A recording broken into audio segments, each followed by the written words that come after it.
One of the earliest memories that I have is the funeral of my father's mother, my grandmother. We called her Grandma Minnie.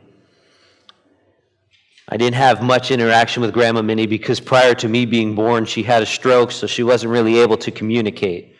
But one of my first earliest memories was her passing. And my father's parents are Orthodox Jews, and so at her passing, the family practiced what's called Shiva, which is a Jewish process of mourning. And so one of my earliest memories is going to Grandma and Grandpa's house and seeing all the mirrors in the house covered with cloth, because part of the process was to focus on the one who had passed and to grieve and not to regard one's own outward appearance, so they would cover mirrors.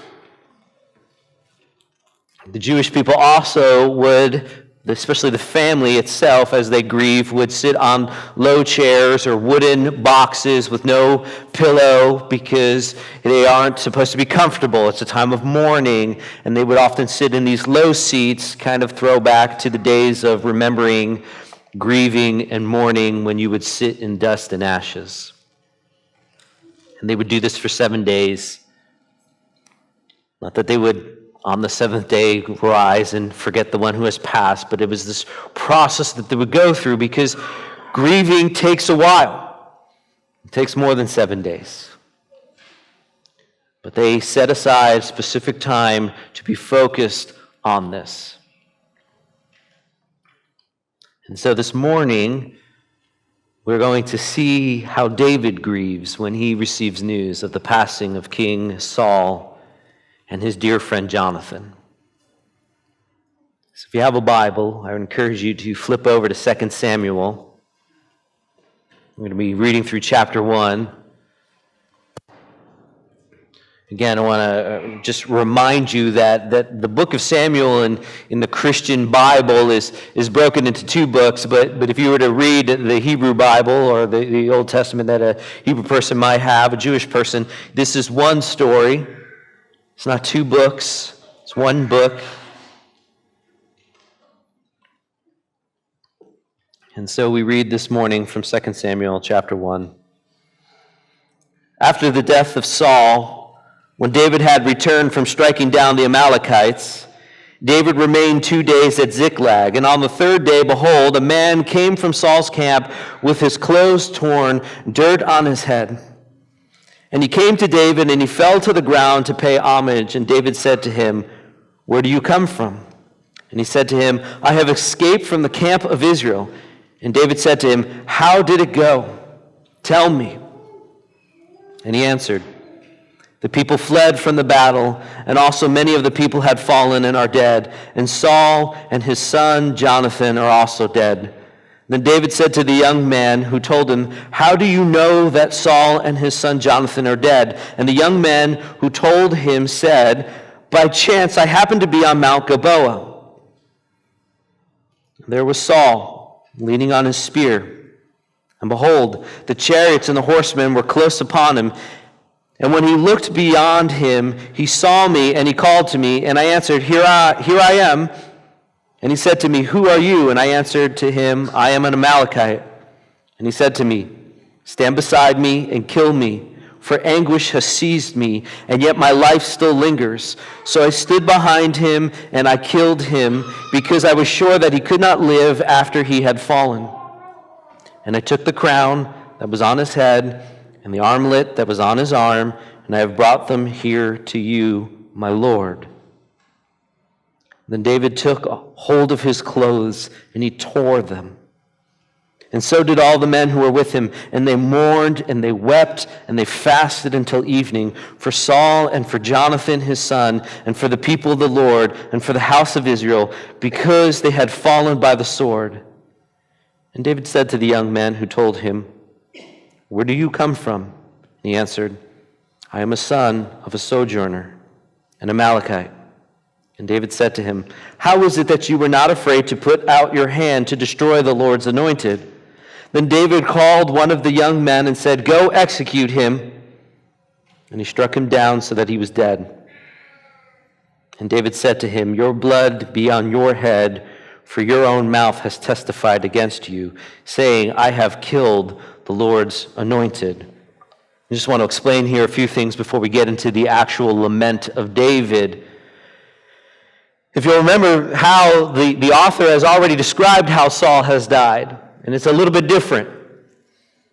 In chapter 31 of 1 Samuel, Saul is struck by an arrow, most likely wounded pretty severely, probably a mortal wound, but he realizes he'll probably live long enough to be tortured, and he looks to his armor bearer, and he tells his armor bearer, "Kill me," and his armor bearer says, "No." And so Saul kills himself, and then the armor bearer realizes the king is dead, and the armor bearer kills himself. So what's going on here? Why do we have two different accounts of the death here? Here's what I believe is happening. Chapter 31 is how I don't know why I keep saying David, Saul died. So what do we have here? Why do we have a different account? Simply put, people will do stupid things to get government positions. This man, an Amalekite, seeks to get on David's good side, seeks to get a good position in the new royal court. And so what he does is he comes upon this most likely already dead Saul, takes the crown, takes the armlet, and goes to David. And he comes up with this concocted story that he has struck down the king. Why? Because if you kill the enemy of the king will reward you handsomely.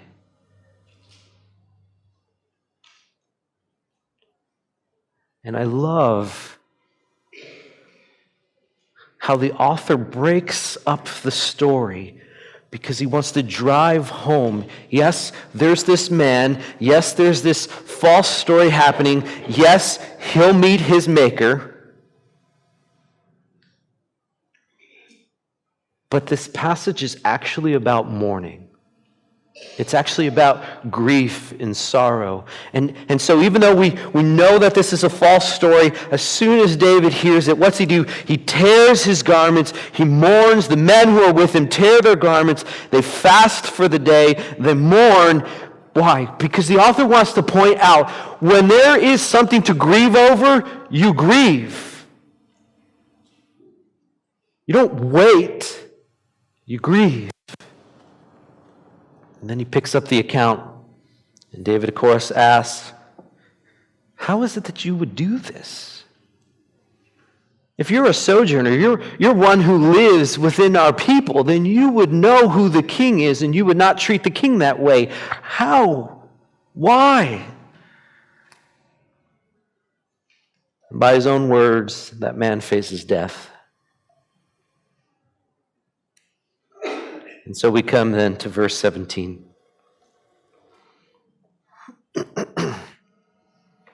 And David lamented with this lamentation over Saul and Jonathan his son, and he said, "It should be taught to the people of Judah. Behold, it is written in the book of Jashar."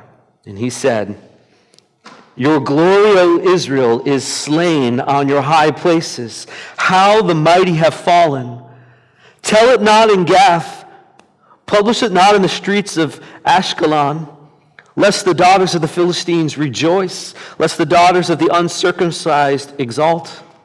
Your mountains of Gilboa, let there be no dew or rain upon you, nor fields of offering. For there the shield of the mighty was defiled, the shield of Saul, not anointed with oil.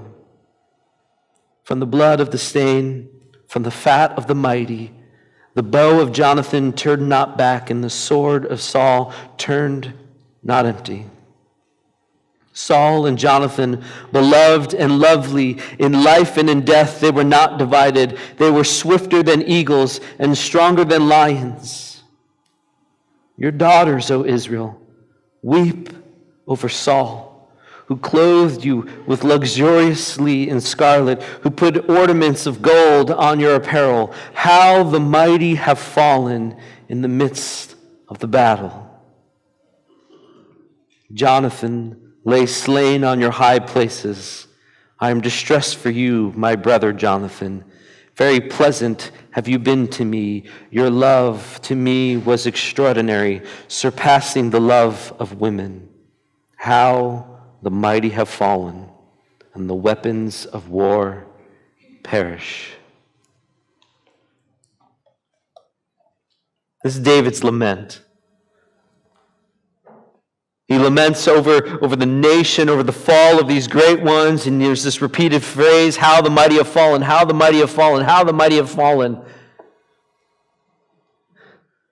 When you read it, it's almost as if in verse 25 he has ended his lament, but then he thinks of Jonathan, he thinks of his friend, he thinks of the one who is near and dear, whose love surpasses a woman. He is not talking romantic love. I don't care how people try to skew and twist it. I have a wife, and I love her dearly. I call her my best friend, but there is something she just does not understand, because there is a relationship that I can have with another man that she just does not understand. And I would encourage you to talk to the veterans that we have here today, and you will find that there are brothers in service who they have a relationship with that does not compare to any other relationship they've ever had. And he thinks of that one, and he adds on to his lament, but once again closes, how the mighty have fallen. What is a lament? I don't think it's something we talk about or do frequently, especially in modern days. Lament is a formal expression of emotion. It expresses grief, distress, woe, sorrow.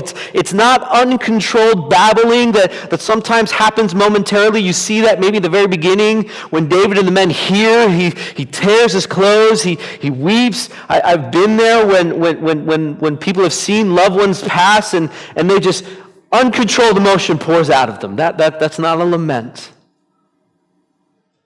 It's deliberate. It chooses specific words. It uses structures to convey the depths of the sorrow that the one is experiencing in that moment. It's crafted to show the fullness of the emotion.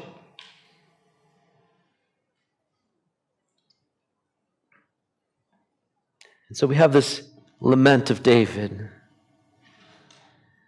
And I have two main observations today. And the first one, I think for some of you sitting here in a church, I pray that it would be encouraging to you. It might be freeing. And then I think some of us, I say us because I'm including myself in the second group here, it's going to be a challenge. Here's my first observation of this text. Christians are people who mourn and lament. David knew fully well that God was working even in the death of Saul. He knew that. And David also knew, without a doubt, that even in this death of Saul and Jonathan, this massive defeat of the Israelites, that what God was actually doing was he was preparing the reign of David, his reign over Israel. He knew those things. He knew those to be true, but yet he genuinely mourns and weeps over the death of the king. Christians, you're taught, or at least you should have been taught, that God is moving to bring about His good plan, His good purposes amidst difficult circumstances and situations, that by even the passing of loved ones or maybe the loss of an employment or some other hardship you might face, or maybe you just never fully getting what it is that you desire, you know that in the back of your mind, that's good, but it's fine to mourn those things, and you probably should. Yes, God is working for our good and for his glory, but it still hurts. Christians are people who should lament. We should probably be the best at mourning, the best at grieving, the best at sorrow, the best at lamenting, because we know better than anybody else. This is not how it's supposed to be. This isn't right. And this is where I think many Christians could learn something here, because too often we spill out foolish, frivolous words upon those who are in the throes of sorrow and grief. I have heard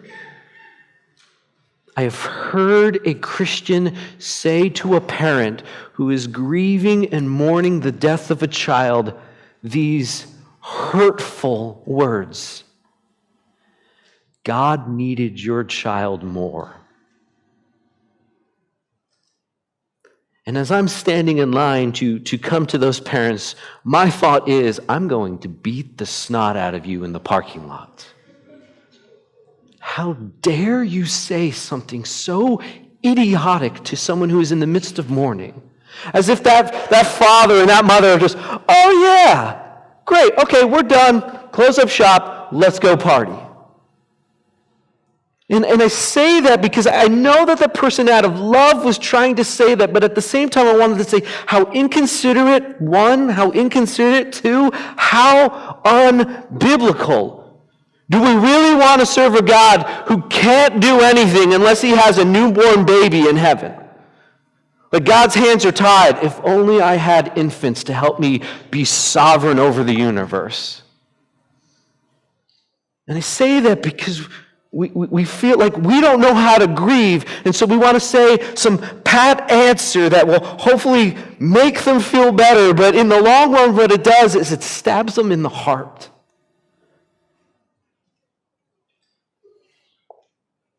I believe that the church, people who make up the church, are often too impatient with those who grieve. I know that I'm guilty of it. Like I said, some of you, this is freeing because maybe you're in a church and people have told you, when are you just going to get over it? And some of us are again, I say us, are like me. I struggle with this. I am not the most empathetic man. I struggle when I see a lot of emotion. And we can utter things in the church like, why isn't Adam over Sarah's death? It's been 18 months already. Or when is Tim going to stop grieving the passing of his father? It was years ago. Or why can't Mary just move on from her 10-year-old's passing?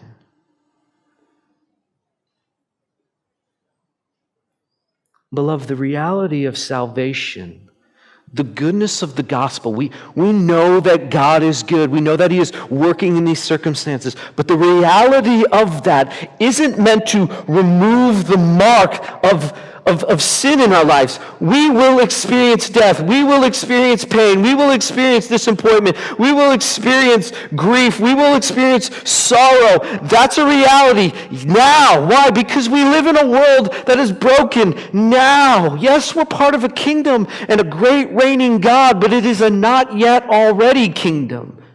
Joy is to be had now in salvation, but also grief because I don't get to taste the fullness of the kingdom now.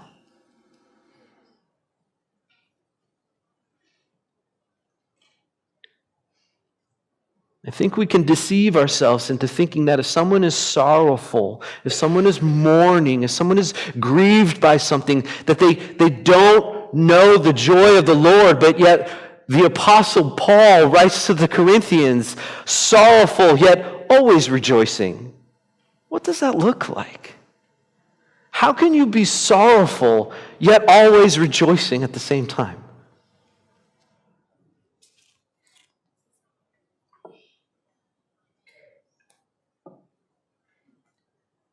Can't we be brokenhearted over the loss of a loved one, yet also know that there's hope of life afterwards?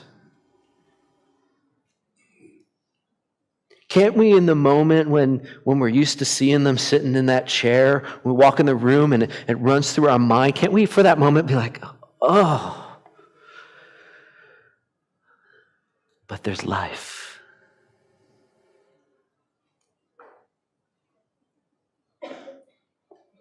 Christians, I believe we can learn something here through David, because at the moment of hearing that Saul is dead, at the moment of hearing Jonathan is dead, at the moment of hearing many have fallen, Israel is decimated, he breaks down and weeps. But nowhere does David stop trusting in the Lord. There's hope and trust in the Lord as he is weeping. I pray that we would never be a body that seeks to suppress the mourning and the lamentations of others. We might need to practice the art, if you would even call it that, of writing lamentations. It would probably do our heart well to write down, here's what I am feeling. I'm being intentional to craft this in a way to put the full weight of my emotion on it, so that every time I feel it, I will repeat it to the Lord and say, I still feel that pain. As we observe the reality of death, or the brokenness of the people of God, or the fall of godly men and women, or unbelief that people struggle with, or apostasy, or the coldness that's sometimes found in the church towards outsiders, or injustice, or racial division, or genocide. Shouldn't we weep over that, church? Why do we just sit back and change the channel? As the people of God are being decimated, we look at our own life and say, well, I'm comfortable in my heated home. And we move on. Shouldn't these things rattle deep in our soul emotion to the point of lamentation, that we would continue to cry out, why? Why, Lord? Why? How long? How much more? Perhaps we don't weep enough because these things don't actually bother us.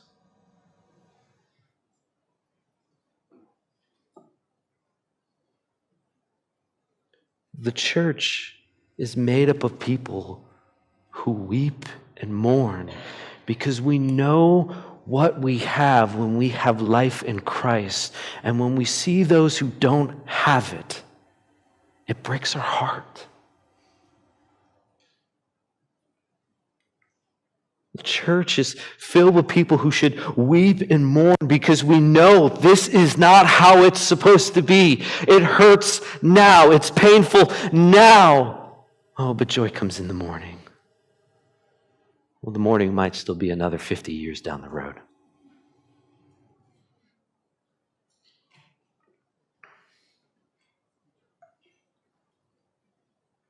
So as a people who mourn and weep, I pray that we would get to this next spot, this next second observation, this next second thing that I pray we would be a people of. Let us be a people who lament over the state of God's people. It's one thing to be brokenhearted for those who are still lost, but when brothers and sisters in the Lord are grieved, are stricken with sorrow and mourning, oh, that our hearts would break for them. In verse 19, David weeps over the fact that Israel's glory has been slain in its high places. He weeps because the king, the one who is supposed to be the protector of people, is dead. He weeps because God is disgraced, because his people are disgraced. When you look at these verses here, in verse 20, when he talks about, tell it not in Gath. Gath is like the main city of the Philistine people. Publish it not in the streets, lest the daughters of the Philistines rejoice, lest the daughters of the uncircumcised exalt. What he's basically saying is, this is a disgrace, but it's going to be published in the newspaper, and the people are going to turn on their evening news, and it's going to be the top story that night. Look at how great we are. We have defeated the Israelites.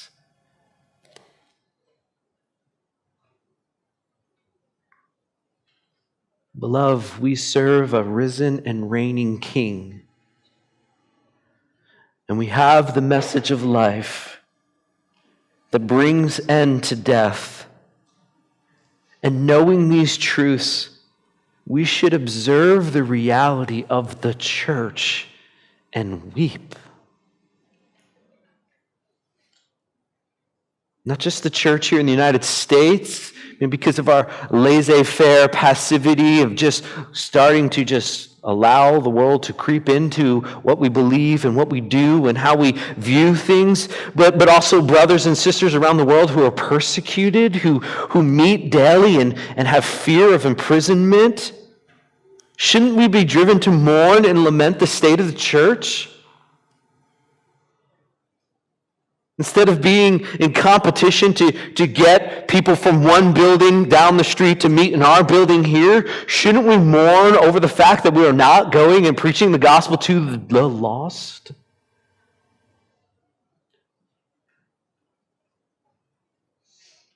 Shouldn't we mourn at the mocking of God as people look at the church and say, how pathetic, you still believe in that? There's a verse here in this chapter that if you just were reading over it, you might glaze right over it, move right on, and be so focused on the lament itself that David has. But look here at verse 18. And he, speaking of David, said it should be taught to the people of Judah. What should be taught? It. What is it?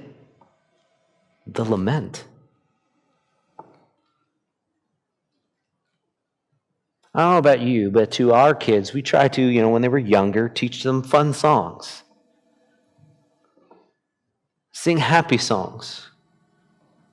I never sat them on my lap and said, let me teach you a song.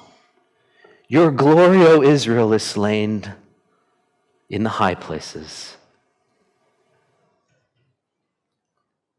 Or I never taught them a song.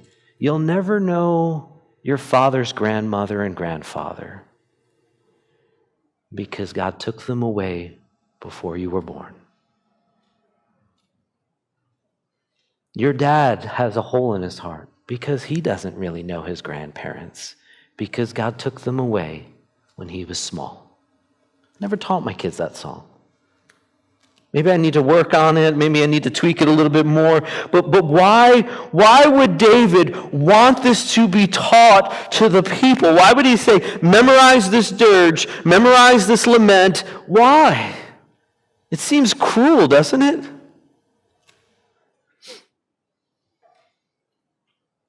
Because it would become motivation. Most of you know that the battle at Gilboa is not the last battle that the Israelites would face. They would have other battles.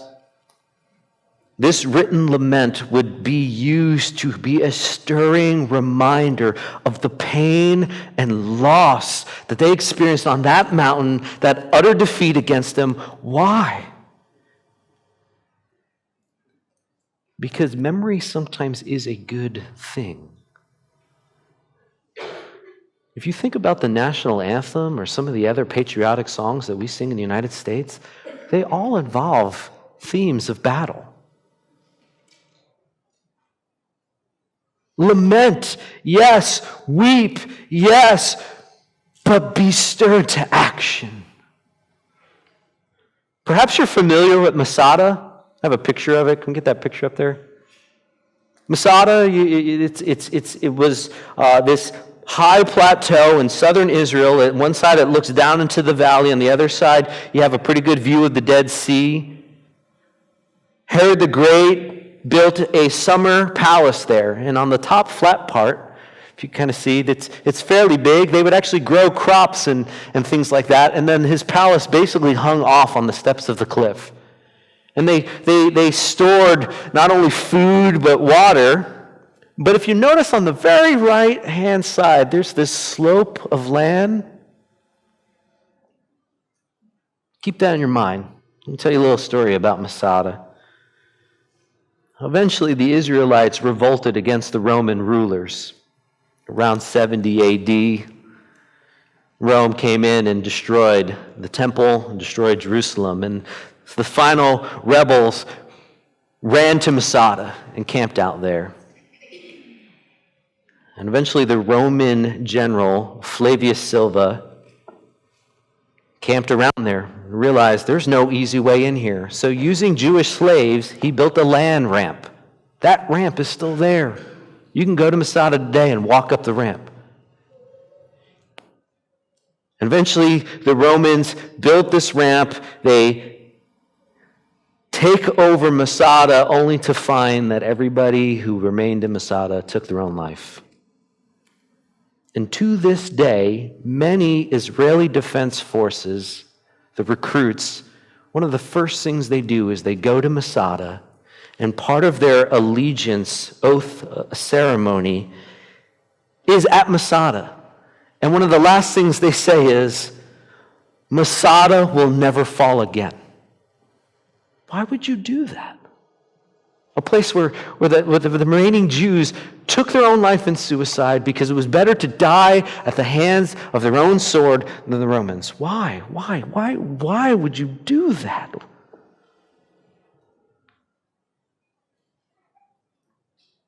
Because it stirs us to action. Church, let us lament the tragic state of God's people,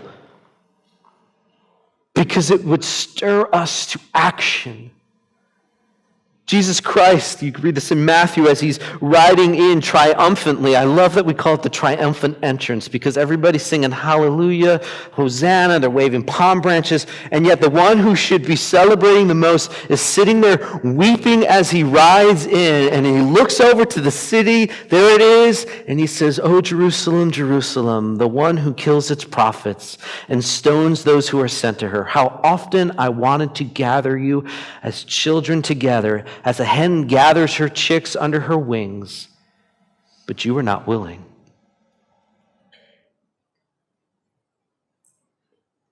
It's amazing that that's the lament that he has, that he's thinking of, knowing what's going to happen a couple days later in that city.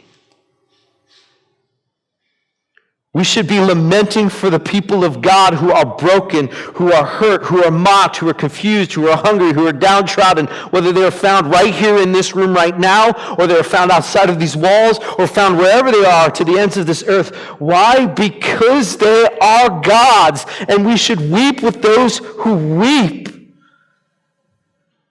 And it should stir us to action.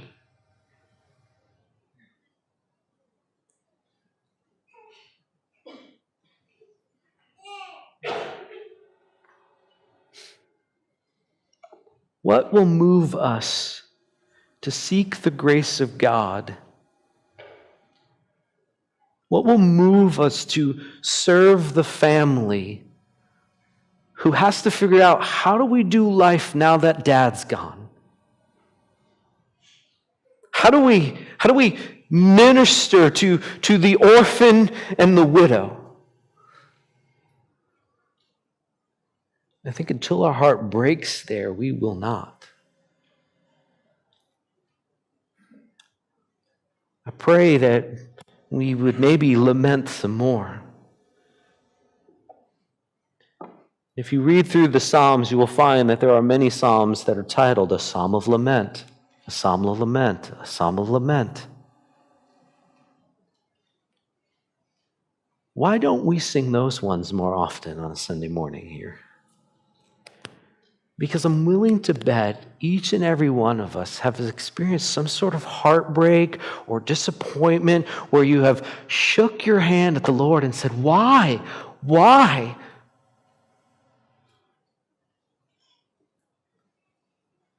Wouldn't it be nice to have someone who sat next to you and maybe not literally torn their garments, but sat in the dust next to you and wept with you as you wept?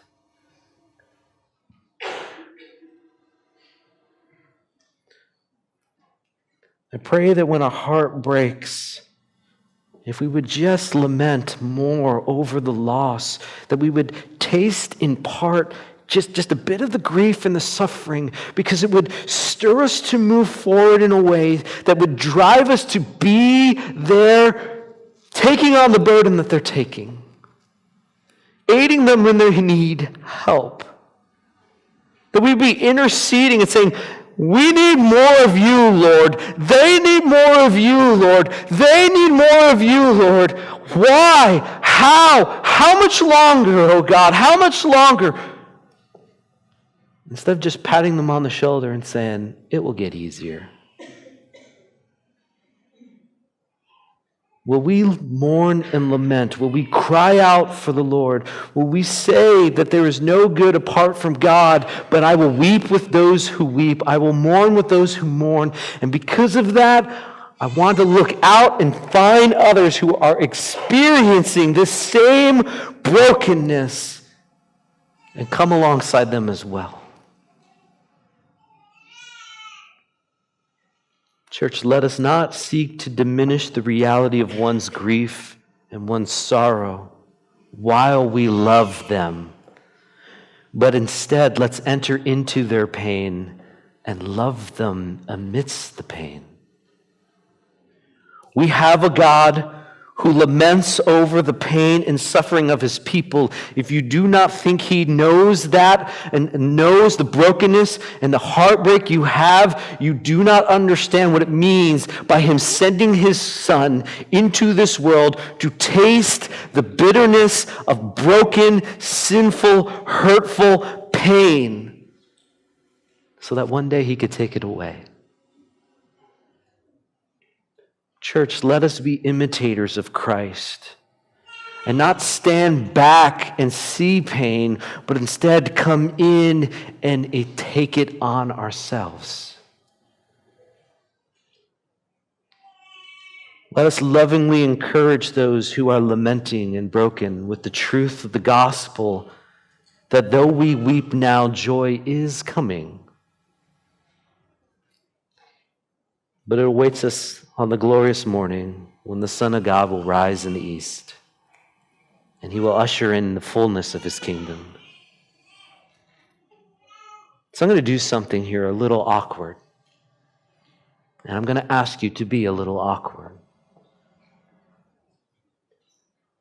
There are people sitting right around you who probably have tasted sorrow and maybe still are experiencing grief. I have known men in this church who still grieve over the loss of a father. I have known women in this church who still experience heartbreak because they never got to hold that child in their arms. I've known others who never had the privilege of walking down an aisle because the fiancé passed. I have known others who are still grieving because children who they have diligently, lovingly raised have decided to turn their back on Christ. So I want us to put into practice this. Find some folks around you and be genuine and share. I grieve this. The example that runs in my mind, I've shared a little bit throughout this. I've been told by cousins who are older than me, I've been told by uncle and by others, my grandfather, Grandpa Harry, who's my mother's father, is supposedly just like me. He's good with his hands. We have the same sense of humor. I guess we even look a little bit like each other. I've never met the man. You know how painful it is to have people say, "You're just like your grandfather"?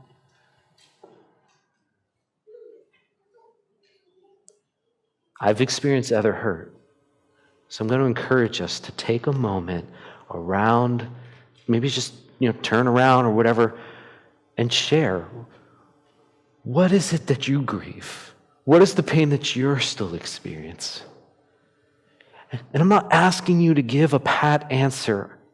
Don't give a pat answer. I'm commanding you, don't do it. Because I will take you out in the parking lot. But what I'm saying is, weep with those who weep, but give the hope. There is something greater than a husband. There's something greater than holding the child in your arms. There's something greater than an earthly father and mother. There's something greater than the job you lost. There's something greater, there's something greater, there's something greater. I'm not trying to diminish that, but I want to mourn with you, but also remind you. So let's get awkward for a few moments, and then I'll close this in prayer.